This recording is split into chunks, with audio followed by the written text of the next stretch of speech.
So this is a quick video on how to fix a Honda BF2.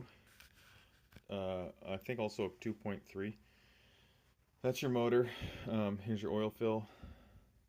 There's your spark plug. So you got to take the engine out. Underneath is you're gonna find the clutch, and then there's 4 bolts holding this clutch housing in. That little spline shaft, that's where your prop shaft goes. This bolt here is where your tiller arm would be bolted to. So my engine ran fine, but the propeller wouldn't spin, and I couldn't spin it by hand, which meant the clutch was seized. So unbolt the clutch housing here. Inside you're going to find the bracket where the clutch rides, and then in these 2 little grooves, I'm going to take it apart so you can see it. You got to look inside these grooves and find the 2 ears.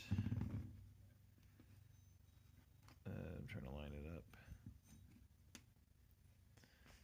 See those 2 little ears for the circle clip. So then you gotta get circle clip pliers or some needle nose pliers, take that out, and that's gonna be inside of this thing, right?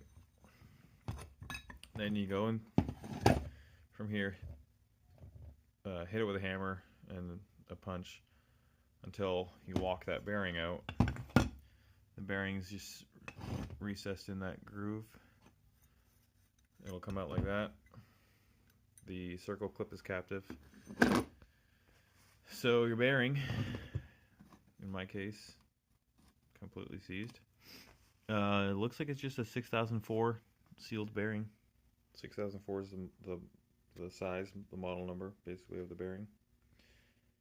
And I'm not sure how I'm going to pop that out. I'm going to try and use some freeze off in the middle and some heat on the outside.